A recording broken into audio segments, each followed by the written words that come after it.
अब हम ऑक्सीजन में ज्योमेट्रिकल आइसोमर्स देखेंगे, ठीक है? तो लिखो पहले oxygen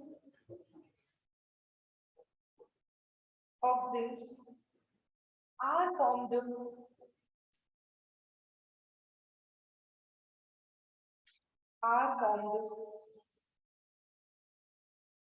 when a compound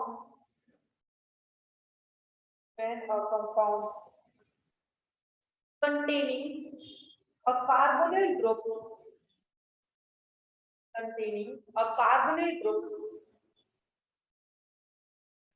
reacts with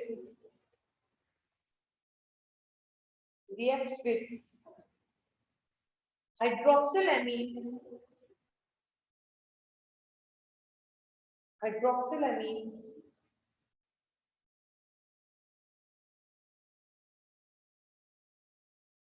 in this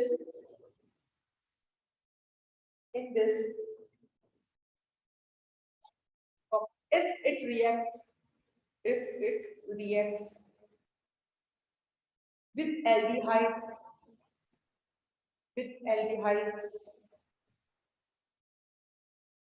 then aldoxyl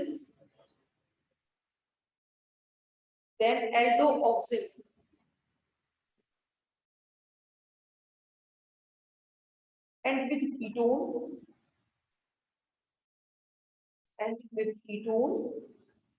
then ketoxyl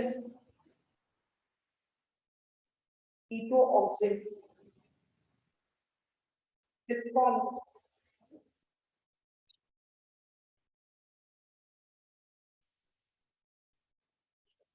तो carbonyl carbonyl group containing compounds कौन से होते हैं? Aldehyde and ketone. हमें उसे रिएक्ट करवाना है हाइड्रोक्सिल एसिड से। ये है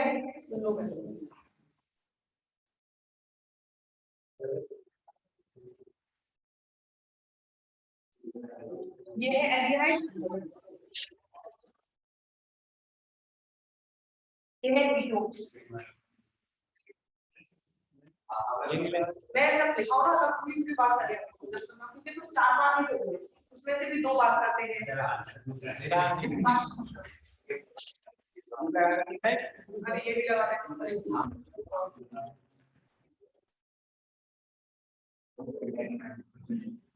कुछ नहीं भूल गई थी भाई।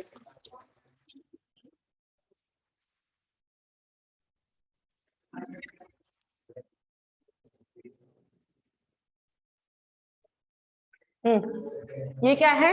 Carbonyl containing compound. ये है एल्डिहाइड और ये क्या है? कीटोन। इसको रिएक्ट करवाना है किससे? हाइड्रोक्सिल एमीन से।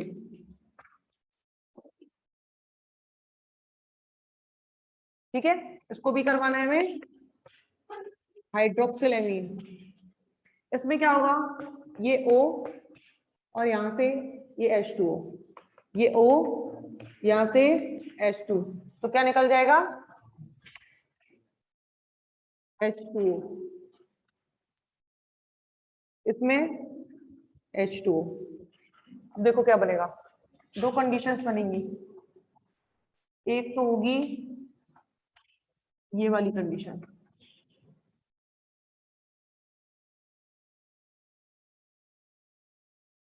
ये दोनों ही है ऑक्सिन। ठीक है, ये क्योंकि इसमें एल्डिहाइड दिया था, ये है एल्डोक्सिन।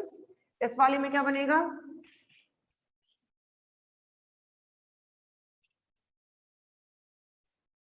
कीटोन का इसका एग्जांपल ले लेती हूँ चेंज, क्योंकि हमें सिन एंटी पता लगाने के लिए चाहिए। ये ले लिया मैंने C2H5।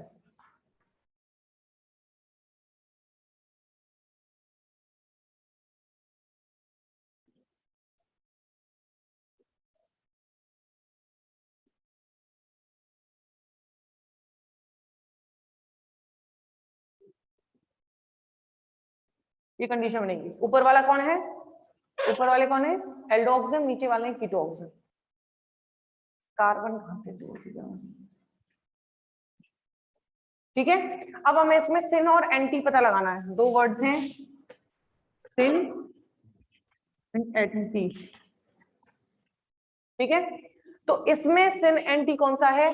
अगर OH ग्रुप है, नाइट्रोजन से attached OH group, smaller group, या फिर बोले हाइड्रोजन। जब हाइड्रोजन नहीं है तो स्मॉलर देखना है, और हाइड्रोजन है तो उस समय वही स्मॉल है। अगर हाइड्रोजन वाली डायरेक्शन में हो तो वो होगा सिन, और ये वाला कौन सा हो जाएगा? इसमें सिन एंटी कौन सा होगा? ये होगा एंटी और वो होगा सिन। इन दोनों में स्मॉलर ग्रुप कौन सा है? ये वाला। तो इसमें स्मॉलर ये है तो इसकी डायरेक्शन में तो नहीं है ना OH, तो ये कौन सा है? एंटी, और ये कौन सा है? सिन। बस ये था। तो हमें क्या करना है, जब कार्बोनिल ग्रुप कंटेनिंग कंपाउंड के साथ हाइड्रोक्सिल एमीन को रिएक्ट करवाते हैं तो एक वाटर मॉलिक्यूल रिलीज होता है, तब दो कंडीशन बनती है, एक सिन बनती है, एक एंटी बनती है। वो किसकी कंडीशंस है? एल्डोऑक्सिम, और ये नीचे वाली किसकी है? कीटोऑक्सिम। ठीक है, सिर्फ ऊपर वाली रिएक्शन नोट करनी है, नीचे वाली अभी नोट नहीं करनी, ऊपर वाली।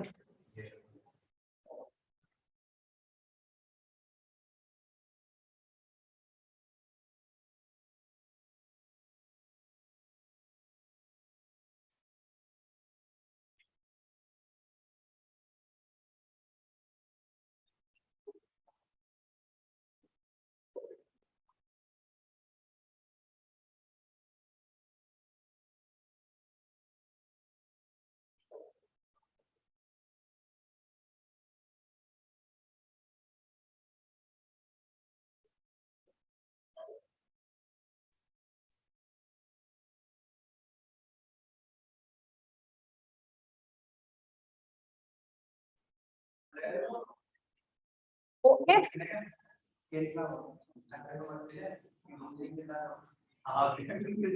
if the group if the group if the group attached to the nitrogen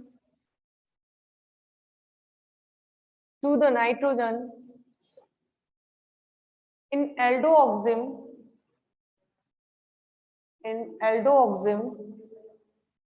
is located on the side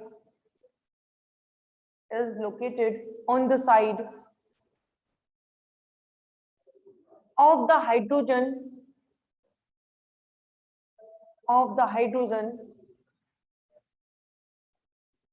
attached to the carbon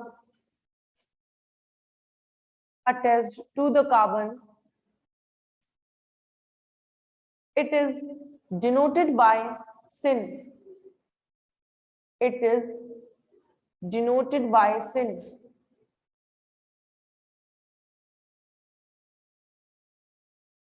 Conversely,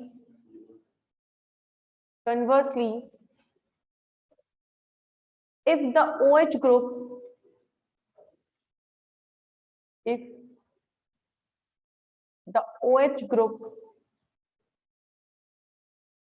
is located on the opposite side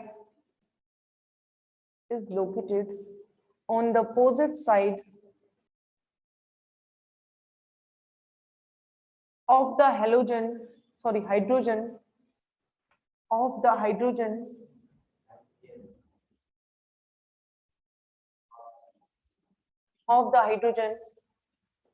attached to the carbon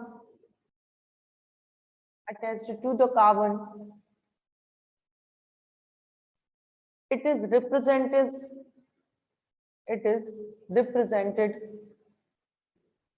as anti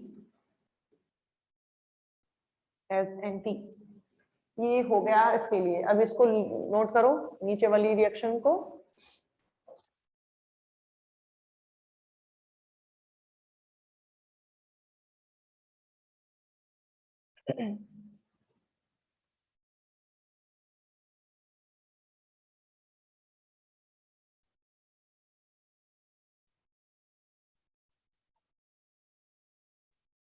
second class किसकी हुई थी, मतलब इससे पहले वाली physics की हुई थी। सेम कहाँ है?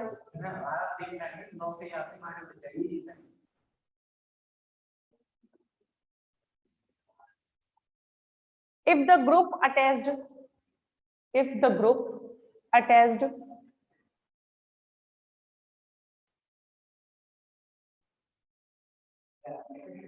to the nitrogen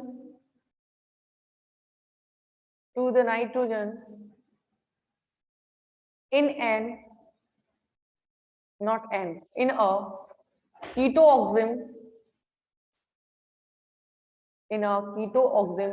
is located on the side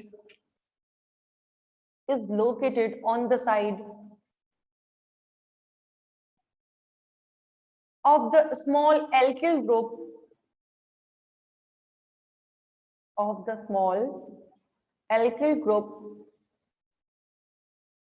attached to the carbon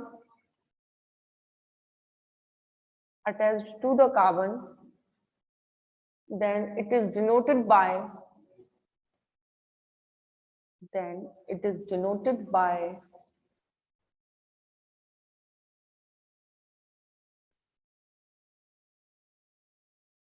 syn. Conversely, if the OH group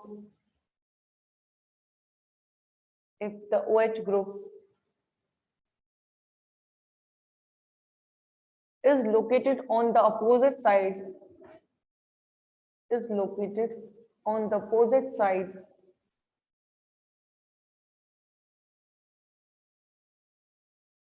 of the small alkyl group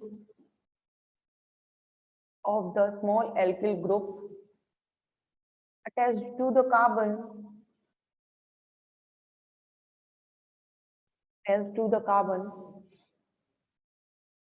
then it is represented by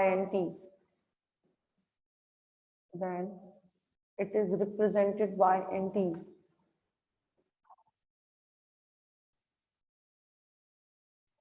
अब ये सिन और एंटी की form में क्या है representation? Heading लिखो, nomenclature of oxim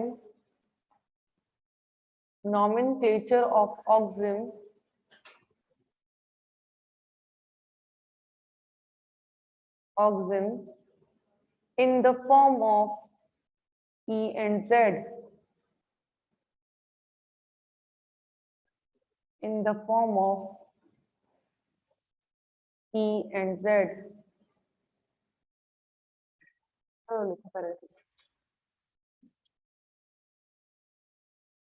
If the OH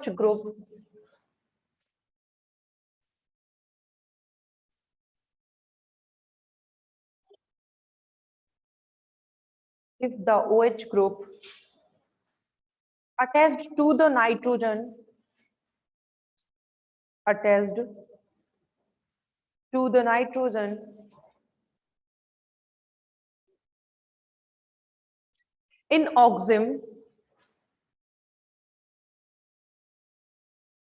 in oxim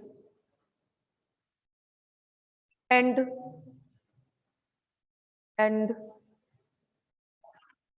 less priority group attached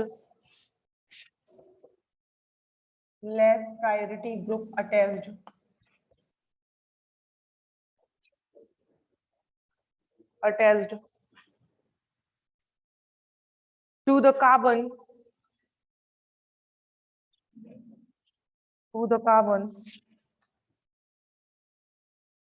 are located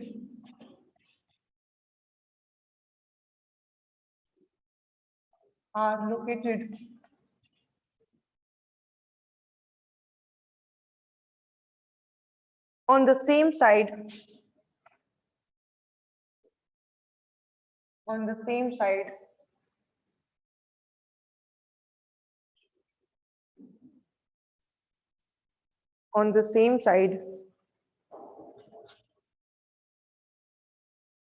then their configuration is Z.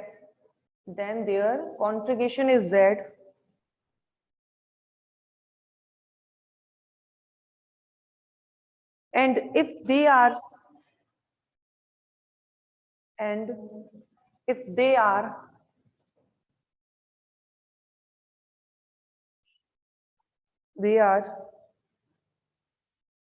attached in the opposite direction attached in the opposite direction, then they have the configuration E. Then they have the configuration E. देखिए इसका नाम क्या होगा? क्योंकि Aldo है ना, तो लिखेंगे एसिटेल्डो। अरे यार सॉरी सॉरी सॉरी, एक्चुअली अभी मैंने वो हिंदी मीडियम में सेम लिखा है ना वो। Okay okay, actually same book चल रही है, सेम चैप्टर चल रहा है, और कुछ टाइम पहले ही शायद यही आज ही है, सेम टॉपिक चल रहा है, तो उसमें लिखाते लिखाते इसमें लिखा दिया, भूल गई मैं तुम्हारे में। ऐसे सॉरी सॉरी, गलती हो गई भाई, ऐसा नहीं था, हिंदी थी, हिंदी भी कहीं ना कहीं देखी होगी तो, और ऐसे कर दिया जैसे क्या लिख दिया मैंने, एसिटेल्डो ऑक्सिम। अब इसका पहले फॉर्म बताओ, ई या जेड? रूल पढ़ो। जेड क्या है रूल? या तो लेस प्रायोरिटी बोल दो या स्मॉल ग्रुप बोल दो। अगर स्मॉल ग्रुप और OH एक ही डायरेक्शन में है, एक ही तरफ है, तो उस कंडीशन में कॉन्फ़िगरेशन कैसा होगा? जेड। और अपोजिट है तो ई। इस कंडीशन में ई होगा या जेड होगा? ई। नेमिंग क्या है इसकी? इसकी तरह कुछ भी दे दो, नहीं इसकी तरह करना है। हाँ, इतना याद रहना चाहिए कि क्यों वो एल्डो ऑक्सिम है, तो एल्डो ऑक्सिम से पहले क्या लगाऊं? फिनाइल लगाऊं? इसका नाम होता है बेंजेल्डो ऑक्सिम। फिनाइल जब लेते हैं जब उसे सब्स्टिट्यूट लेना हो। इसको हम सब्स्टिट्यूट ले ही नहीं रहे हमने, नहीं नहीं नहीं नहीं नहीं नहीं,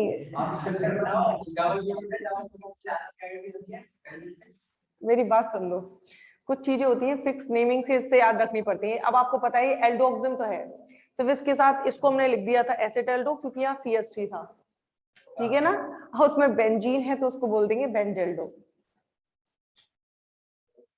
बेंजेल्डो ऑक्सिम।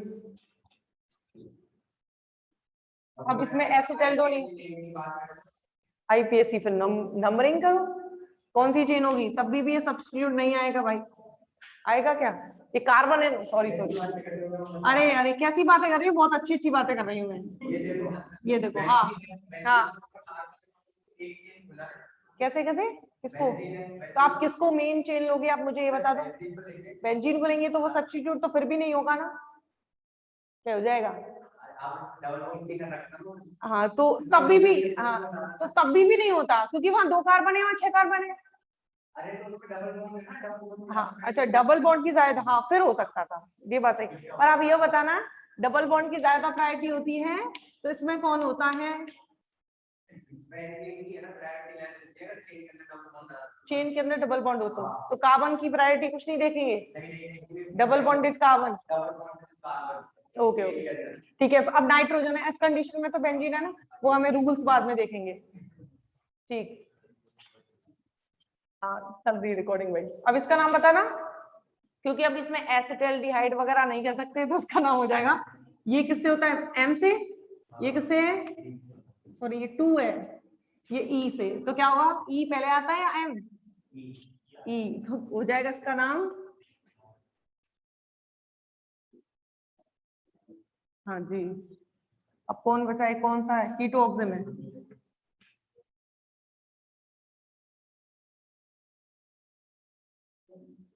अब कॉन्फ़िगरेशन बताओ क्या होगा? जेड होगा या नहीं? क्योंकि जो स्मॉलर ग्रुप है और OH ग्रुप है वो सेम डायरेक्शन में, नोट कर लो।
नोट कर लिया। यहाँ पर हमारे कॉन्फ़िगरेशन में दो टाइप्स थे, ऑप्टिकल और ज्योमेट्रिकल, कंप्लीट हो गए। अब कौन बचा है स्टीरियो में? एक बचा है कन्फर्मेशनल। ठीक है, तो हेडिंग लिखो कन्फर्मेशनल आइसोमेरिज्म।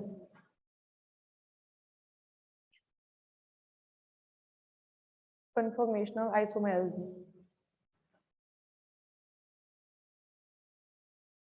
अब कुछ पता है कन्फर्मेशनल आइसोमेरिज्म के बारे में? आइसोमेरिज्म कौन कौन से होते हैं? विनायक नहीं है? विनायक के बगल में साइड में कौन है? रोहित। रोहित। पुनीत। पेश नहीं पता, दर्शन आपको पता है? अरे अर्जुन रह गया। अर्जुन कन्फर्मेशनल आइसोमेरिज्म एक भी टाइप का नहीं होता? अरे राम जी कितनी बड़ी बात बता दी। कैसे किया था? हटा दिया था क्या? अच्छा अच्छा, तो इसमें बात कितनी अच्छी बताई, ये एक भी टाइप का नहीं होता है। तो ठीक है, बहुत अच्छी बात बताई। कन्फर्मेशनल में हम अलग अलग मॉलिक्यूल्स के अलग अलग कन्फर्मेशन पढ़ते हैं, कि कोई ऐसे नहीं कह सकते कि पर्टिकुलर इस तरह के कन्फर्मेशंस होते हैं। कन्फर्मेशन आइसोमेरिज्म, कन्फर्मेशन आइसोमेरिज्म कैसे बनते हैं? इसमें सिंगल बॉन्ड होना चाहिए। जैसे कि हम बनाएंगे, सबसे फर्स्ट कन्फर्मेशन बनाएंगे एथेन का। किसका बनाएंगे? एथेन का। तो क्या होगा, एथेन के जब कन्फर्मेशन बनाएंगे तो इसमें जरूरी है कि अगर हम एक कार्बन को तो स्टेबल रखें ऐसे ही, और दूसरे कार्बन को घुमाएं। एक कार्बन को स्टेबल रखना है, दूसरे कार्बन को घुमाएं। जैसे यहाँ मार्कर भी नहीं है, मार्कर होता तो बताती, पहन देना। जैसे ये है, हमें सिर्फ इमेजिन करना है कि इस वाले टिप पर है एक कार्बन है, दूसरे वाले टिप पर दूसरा कार्बन है। जिसमें ये कार्बन है तो उसके तीनों वैलेंसी से हाइड्रोजन जुड़े हैं, तो एक हाइड्रोजन, दो हाइड्रोजन, तीन हाइड्रोजन यहाँ, और इसी तरह से हाइड्रोजन अटैच है। ठीक है, फिर हम क्या करेंगे, एक को स्टेबल रखेंगे, कोई भी स्टेबल, और दूसरे वाले कार्बन को घुमाएंगे। मतलब ये है कि एक के हाइड्रोजन्स अगर इस तरह से जुड़े हुए हैं, जैसे यूं जुड़े हुए हैं दोनों, तो ऐसा होना चाहिए कि दूसरे वाले के एक के स्टेबल रहने चाहिए और दूसरे वाले के घूमने चाहिए। तो जैसे स्ट्रक्चर बनती है, बनाऊंगी बाद में, पहले सुन लो। तो इरेज करके तब मिटाऊंगी, अरे ये बताऊंगी, नॉट मिटाऊंगी। हाँ तो सुनो, क्या करना जरूरी है, इसमें जो सिग्मा बॉन्ड है, सिंगल बॉन्ड है, उसका फ्री रोटेशन होना चाहिए। अगर सिग्मा बॉन्ड का फ्री रोटेशन है तो इसके रिजल्ट में क्या होता है, हमें कन्फर्मेशंस मिलते हैं, या फिर आइसोमर्स मिलते हैं, सॉरी, आइसोमर्स मिलते हैं। अब अलग अलग मॉलिक्यूल में अलग अलग कंडीशंस बनती हैं। जैसे इसमें एथेन में दो आइसोमर मिलते हैं, जिसमें फर्स्ट होता है स्टेगर्ड और दूसरा होता है एक्लिप्स्ड। एक्सप्लेन वन, एक्लिप्स्ड जी, भी एक्सप्लेन करेंगे, पहले हम स्टार्टिंग कर देते हैं। प्राचीन सा नहीं है, बहुत नया लेटेस्ट नाम है। लिखो लिखो द आइसोमर्स। तो मतलब ये है कि हमें आइसोमर कब मिलेंगे, जब हम सिंगल बॉन्ड का रोटेशन करवाएंगे, इतना याद रखना। The isomers obtain by free rotation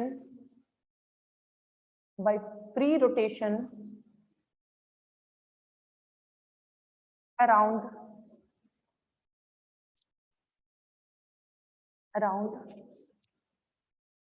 single bond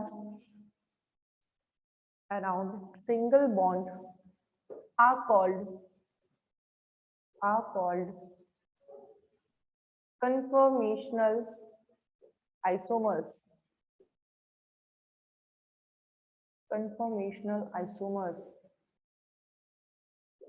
And this isomerism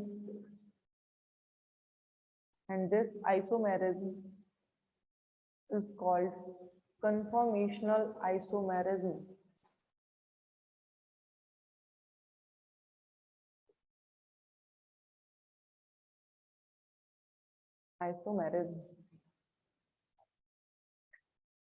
अब एक बात तो सुन लो कि जो हमें आइसोमर्स मिलते हैं जब हम सिंगल बॉन्ड का रोटेशन करवाते हैं, एक को स्टेबल रखे दूसरे को घुमाते हैं, तो उस कंडीशन में जो आइसोमर्स मिलते हैं वो आइसोमर्स एक दूसरे में बहुत जल्दी इंटरचेंज होते हैं।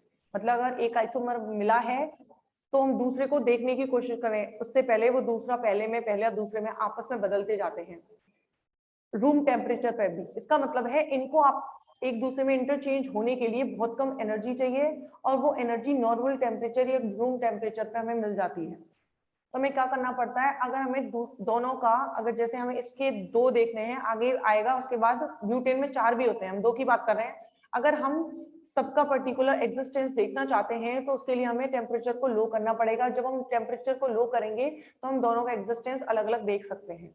ठीक है, तो हमें याद रखना है ये आइसोमर्स जो भी मिलते हैं इनको एक दूसरे में इंटरचेंज करने के लिए बहुत कम एनर्जी चाहिए जो हमें नॉर्मल टेम्परेचर या रूम टेम्परेचर पे मिल जाती है। लिखो, पैराग्राफ चेंज करके लिखो, a normal temperature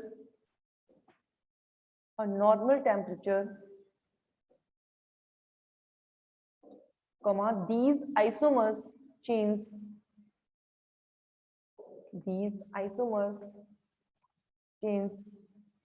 so rapidly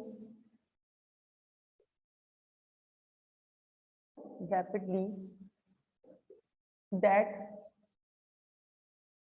their separate existence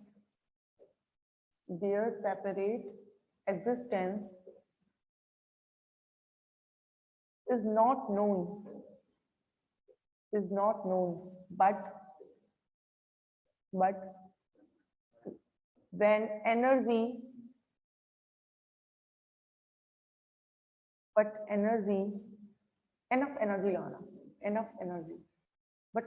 energy is not available in the exchange at low temperature,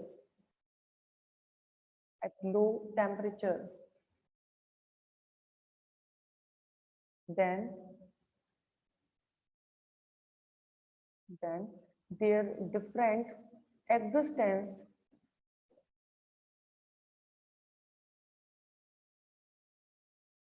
is known. Heading लिखो, conformational isomer डिस्टेंस तो नहीं बोला, existence is known. Heading लिखो, conformational isomers in ethane.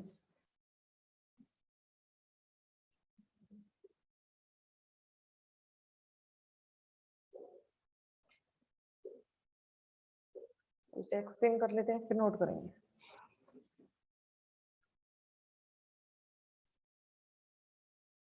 पहली बात तो चौक खराब है, दूसरी बात चौक चाहिए, यहाँ नहीं है और चौक को उठाना, कैसे उठाओगे? उठाओ स्टॉक, ठीक ठाक चौक है या खराब है? ठीक है।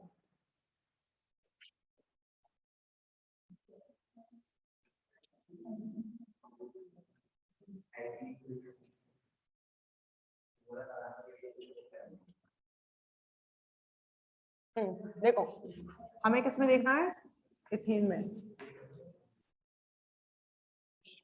एथीन क्या होगा, CH3, ये होगा, इस तरह से लिख सकते हैं एथीन। इसमें क्या है, हमें एक को स्टेबल रखना है, दूसरे को घुमाना है। अब इसके लिए हम क्या करेंगे, न्यूमैन प्रोजेक्शन फॉर्मूला बनाएंगे। कैसे बनता है, एक को तो सर्कल से रिप्रेजेंट करते हैं, एक कार्बन को, या पीछे वाला कार्बन कर लो चाहे आगे वाला कार्बन कर लो, और दूसरे को किससे रिप्रेजेंट करते हैं, पॉइंट से। ठीक है, तो सबसे पहले मैं पीछे वाला कार्बन, उसके हाइड्रोजन बना दिए। अब दूसरा सामने वाला कार्बन है, ये पीछे वाला कार्बन हो गया, ये इसके सामने वाला कार्बन हो गया। ठीक है, अब इसकी दो कंडीशंस हो सकती है। ऐसा हो सकता है कि इस वाले कार्बन की एक कंडीशन ये हो सकती है,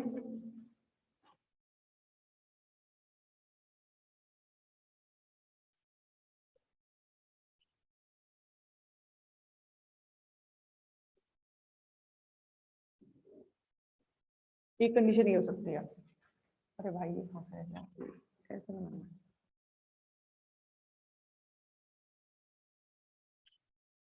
ठीक है, इसको बोलते हैं स्टैगर्ड, और ये होती है एक्लिप्स। ठीक है, प्राचीन नाम नहीं है, नया नाम, स्टैगर्ड और एक्लिप्स्ड। स्टैगर्ड और एक्लिप्स्ड में क्या होता है कि स्टैगर्ड में होता है कि जो ये पीछे वाला कार्बन है, एक कार्बन और दूसरे कार्बन से नाम दे रही हूं मैं, 1 कार्बन या 2 कार्बन, एक कार्बन के जो तीनों हाइड्रोजन होते हैं, मतलब 2 हाइड्रोजन की बात करते हैं, एक कार्बन के दोनों हाइड्रोजन के बीच में दूसरे कार्बन का एक हाइड्रोजन होता है। ठीक है, और इस वाली में क्या है, हमें क्या करना है, एक को स्टेबल रखना है, दूसरे को घुमाना है। जैसे इस वाले कार्बन को मैंने घुमाना चालू किया, घुमाएंगे तो ये इधर आ जाएगा। इधर का मतलब है ये अलग अलग रिप्रेजेंट करने के लिए थोड़ा स्पेस के साथ दिखाया है, लेकिन ये एक के दूसरे ऊपर है। समझ में आई? तो इस कंडीशन में क्या होगा, एक के सामने दूसरे कार्बन का, एक कार्बन के हाइड्रोजन के सामने दूसरे कार्बन का हाइड्रोजन आ जाता है। इसका मतलब इसमें तो मैक्सिमम डिस्टेंस है, इसमें बहुत मिनिमम डिस्टेंस है। तो इस कंडीशन में जब एक कार्बन के हाइड्रोजन दूसरे कार्बन के हाइड्रोजन के बिल्कुल पास आ जाते हैं, उस कंडीशन में एनर्जी क्या हो जाती है, बताओ, बढ़ेगी या घटेगी, इंक्रीज होगी या डिक्रीज, इंक्रीज होगी। इसमें एनर्जी कंपैरेटिवली, रीजन क्या है, रीजन क्या है, क्योंकि सेम ग्रुप्स पास पास आ जाते हैं, रिपेल करेंगे एक दूसरे को, जब रिपेल करेंगे तो उस कंडीशन में एनर्जी इंक्रीज हो जाती है। पता है, क्योंकि जब ये ग्रुप्स पास पास आ जाते हैं तो उस कंडीशन में रिपेल करते हैं एक दूसरे को, जब रिपेल करते हैं तो उस कंडीशन में एनर्जी बढ़ जाती है, और एनर्जी बढ़ेगी तो स्टेबिलिटी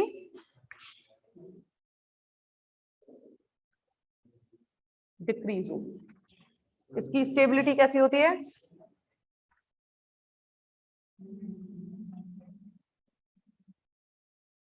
तो अगर हम एनर्जी देखना चाहें स्टैगर और एक्लिप्स में से, तो किसकी एनर्जी ज्यादा होती है, क्या दिमाग खराब है,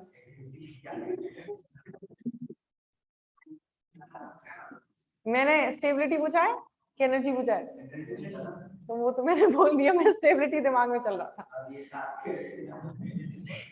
चलो कोई बात नहीं, कोई बात नहीं, मैं एनर्जी क्लास में स्टेबिलिटी दिमाग में चल रहा था, तो मुझे लगा मैंने स्टेबिलिटी पूछा है, मैं तुरंत उसको बोल दिया। तो स्टैगर्ड और एक्लिप्स्ड में से स्टेबिलिटी, नहीं मैंने स्टेबिलिटी बोला था, मुझे एनर्जी बोल दिया क्या, अच्छा स्टेबिलिटी किसकी ज्यादा होगी, किसकी ज्यादा है, स्टेबिलिटी किसकी ज्यादा है, स्टैगर्ड की। क्यों, क्योंकि इसकी एनर्जी कम होती है, जो ग्रुप्स होते हैं वो बहुत ज्यादा मैक्सिमम डिस्टेंस पर प्रेजेंट होते हैं। ठीक है ना, इसको एक्सप्लेन करके हमें लिखना है, लिखें, ओके, तो क्यों लिखेंगे, आज ही लिखेंगे, टाइम कितना, टाइम कितना हुआ, अभी तो बहुत टाइम है, 12 मिनट, 12, 10 नहीं सर 10 मिनट। देखो, इन ethene In ethane, two methyl groups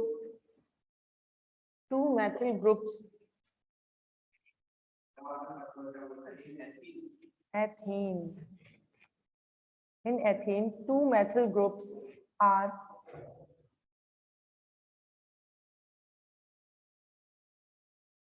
held together by a sigma bond.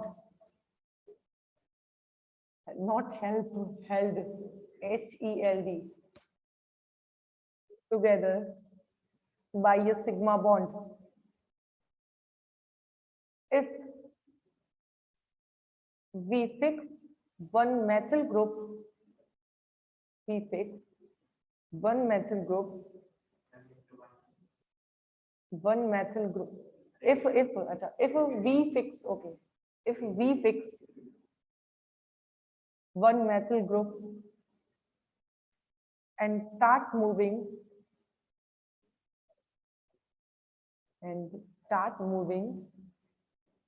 the other methyl group,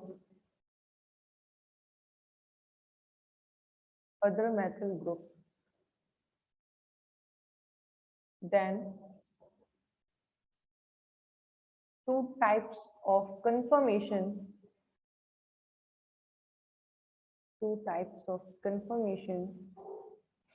are obtained. Name note करो पहले दोनों की, स्टेगर्ड एंड एक्लिप्स्ड.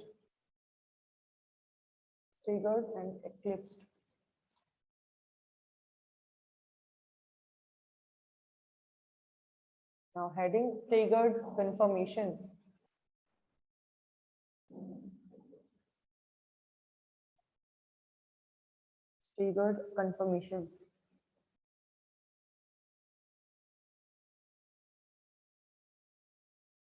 देखो, in this conformation,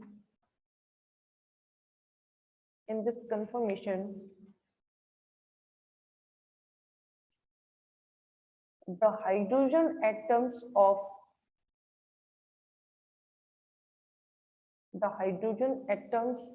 one carbon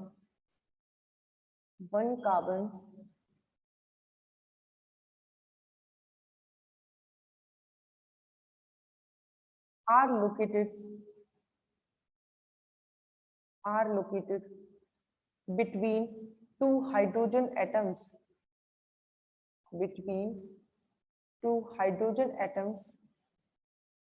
of the other carbon.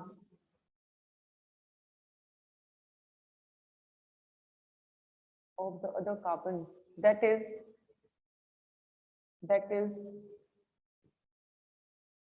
they are located at the maximum distance.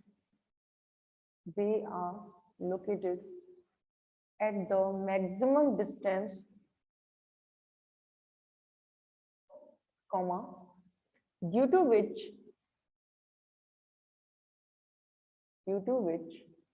there is minimum repulsion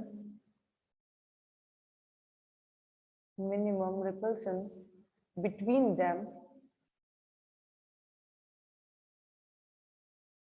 them, comma, minimum energy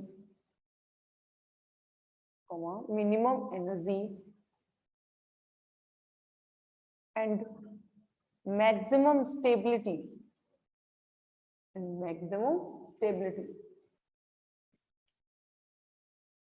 draw कर लो staggered को.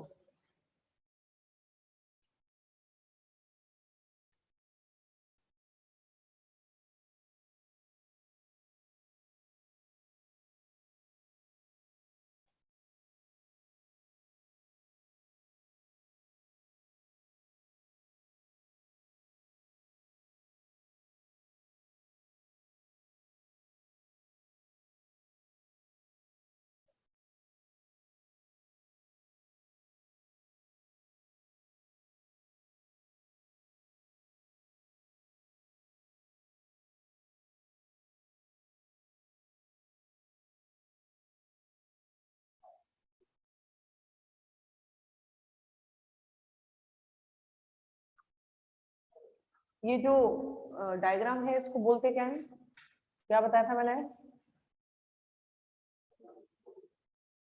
तो मैं पूछती क्यों डायग्राम को डायग्राम बोलते तो? नहीं नहीं, चित्र नहीं, न्यूमान प्रोजेक्शन फॉर्मूला, तो उसे ब्रैकेट में लिख देना कहीं भी साइड में, न्यूमान प्रोजेक्शन फॉर्मूला। देखो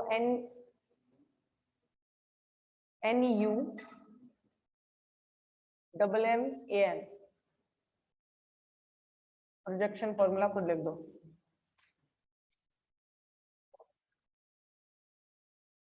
उसके बाद एक्लिप्स लिखो। हाँ अभी लिखेंगे, नहीं अभी 5 मिनट्स है। 6 कोई बात नहीं, भाई वालों को घर पे जाके खाना खाऊंगी, अब मैं यहाँ से जाने वाली हूँ घर, क्लास कंप्लीट हो गई मेरी। हेडिंग तो लिख लेते भाई।